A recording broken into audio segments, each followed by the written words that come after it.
जय श्री राधे कृष्ण दोस्तों, आप सभी को कामदा एकादशी की बहुत बहुत शुभकामनाएं। हिंदू नववर्ष की शुरुआत चैत्र मास से होती है और चैत्र मास में पड़ने वाली प्रथम एकादशी को कामदा एकादशी के नाम से जाना जाता है। कामदा एकादशी इस वर्ष 8 अप्रैल दिन मंगलवार को मनाई जाएगी।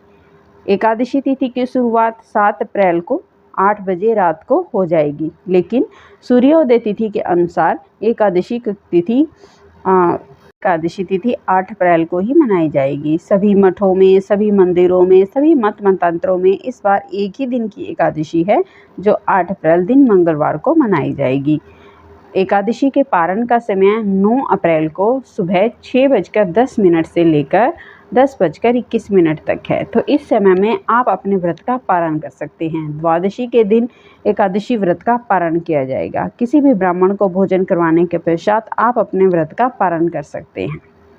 आइए सबसे पहले हम एकादशी व्रत की पूजा विधि जान लेते हैं। तो सबसे पहले आपको क्या करना है कि ब्रह्म मुहूर्त में उठना है और आपको किसी भी नदी, सरोवर या गंगा जल में स्नान करना है। अगर आपको नदी सरोवर दूर हो तो आप घर के पानी में ही गंगा जल डाल के स्नान कर सकते हैं। उसके पश्चात आपको अपने घर के मेन गेट पर हल्दी से स्वास्तिक बनाना है। सूर्य देव को जल प्रदान करना है। उसके पश्चात अपने श्री विग्रह की सेवा करनी है, उनका बढ़िया श्रृंगार करना है और उन्हें विभिन्न प्रकार के भोग अर्पित करने हैं। एकादशी के दिन आपको पीले वस्त्र धारण करके ही भगवान की पूजा करनी चाहिए। इस दिन भगवान का श्रृंगार पीले फूलों से किया जाता है। गेंदे के फूलों को विशेष प्रयोग किया जाता है। इसी एकादशी से हमारे श्री बांके बिहारी जी का फूल बंगला भी तैयार होना शुरू हो जाता है। तो और इसी दिन से हमारे तुलसी महारानी को जल दान की प्रक्रिया भी शुरू हो जाती है, क्योंकि गर्मी बहुत बढ़ जाती है ना, इसीलिए। और शालिग्राम भगवान को भी तुलसी दान की विशेष महिमा है और वो कैसे करते हैं ये सारी जानकारी मैं आपको इसी वीडियो में दूंगी। अगर आपको हमारी जानकारी अच्छी लगती हो तो हमारे चैनल को सब्सक्राइब अवश्य कीजिए और विस्तृत जानकारी के लिए वीडियो पूरा देखिए और लाइक कीजिए। एकादशी के दिन आपको पूरा दिन वेकी मंत्र का जाप करना है। हरे राम राम राम हरे हरे, हरे कृष्ण कृष्ण कृष्ण हरे हरे।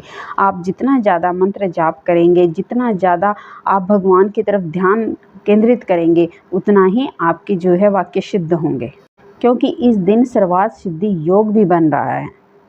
आइए अब जानते हैं कि कामदा एकादशी के दिन भगवान को क्या स्पेशल भोग लगाया जाता है।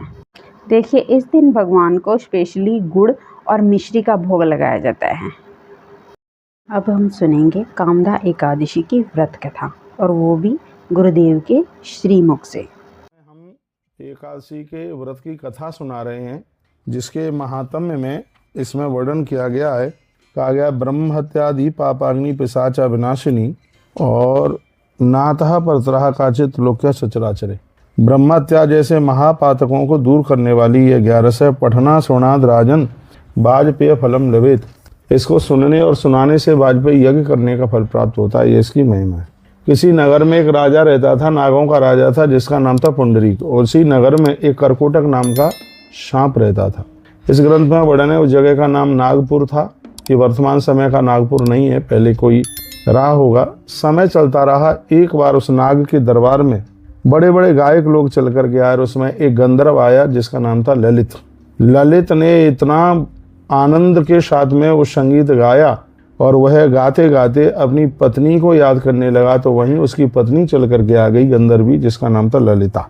सार्वजनिक भाव से वह गीत गाते गाते अपनी पत्नी से लिपटने लगा, मान मर्यादाओं को भूल गया। तो उसी समय करकोटक नाम के नाग ने उसे राक्षस होने का श्राप दे दिया और कहा कि तू मांस भक्षी हो जाए, उसको श्राप दे दिया।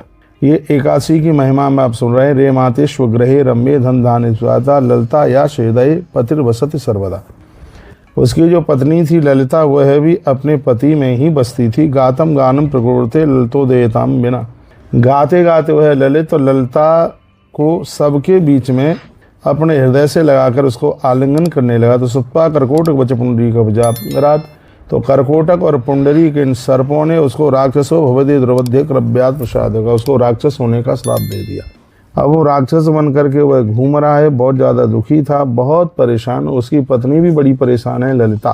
ललिता सोचने लगी कि मेरे पति राक्षस हो गए, इनके उद्धार के लिए मैं क्या करूं। तो ललिता दुखिता तीवा पतिम दृष्ट्वा तथा ब्राह्म तेन सार्धम रुदती गहने बने। वह रोती और विलखती हुई कहीं किसी वन में किसी जंगल में गई। तो उसने क्या देखा, दृष्ट्वा आसन पदम रम्य मुनि संसाद विग्रहम। उसने एक आश्रम को देखा, वहाँ कोई महात्मा तपस्या रत थे। वह उनके पास पहुंची। शीघ्रम जगाम ललिता नमस्कृतांग स्थिता। उसने उन मुनि को चरण वंदन और प्रणाम किया, वंदन किया। ताम दृष्ट्वा समनिम प्राहा दुखिता ही दयापरा। महात्मा ने एक विलखती रोती हुई स्त्री को देखा, खड़े हुए पूछा, कात्मम कस्माद आयाता सत्यम बद ममाग्रता। सत्य सत्य बताइए, तुम कौन हो और किस लिए दुखी हो। तो ललिता ने कहा, वीर धन्वेत गंधर्वा सुता तस्य महात्मना। वीर धन्वेती का बेटा मेरा पति, जिसका नाम ललितम नाम महाविद्धम पत्यर्दश्च आगता। उसका नाम ललित, भर्ता में पाप दोष है ना राक्षस भून महामुने। उन्हें श्राप मिला है किसी दोष की वजह से, वो राक्षस हो गए हैं।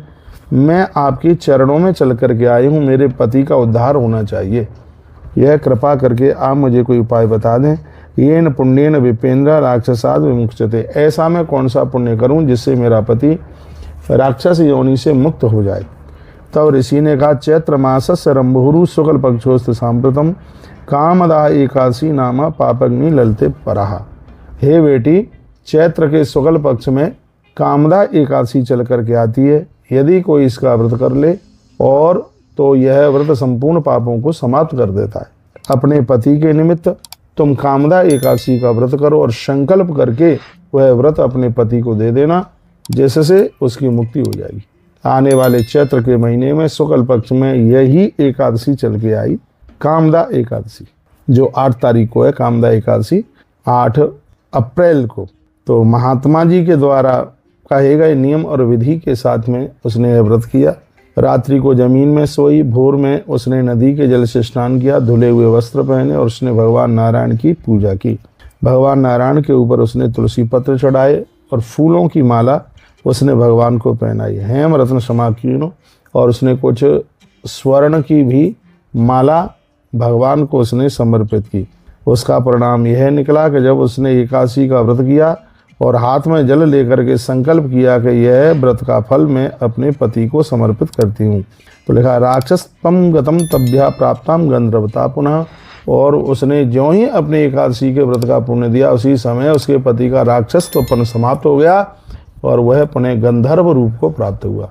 एकादशी के द्वारा उसके पाप जल करके राख हो गए हैं। तो बोलिए एकादशी मैया की जय हो। दोनों बड़े आनंद के साथ में वह रहने लगे। समय आने पर दिव्य विमान में बैठकर भगवान के धाम के लिए चले गए। ऐसा कोई अपराध हो जाता है जिसकी आपको जानकारी भी नहीं है, कामदा एकादशी के द्वारा वो पाप जल जाते हैं और आपकी कामनाओं की पूर्ति होती है। ये एकादशी की महिमा है और ये मैं ग्रंथ के माध्यम से कथा आपको सुनाया हूँ। पठना सुनाद राजन वाजपेयी फलम लभित। जो भी कोई इस कथा को सुनेंगे या सुनाएंगे उनको वाजपेयी यज्ञ करने का फल प्राप्त होगा। धन्यवाद भक्तों। यदि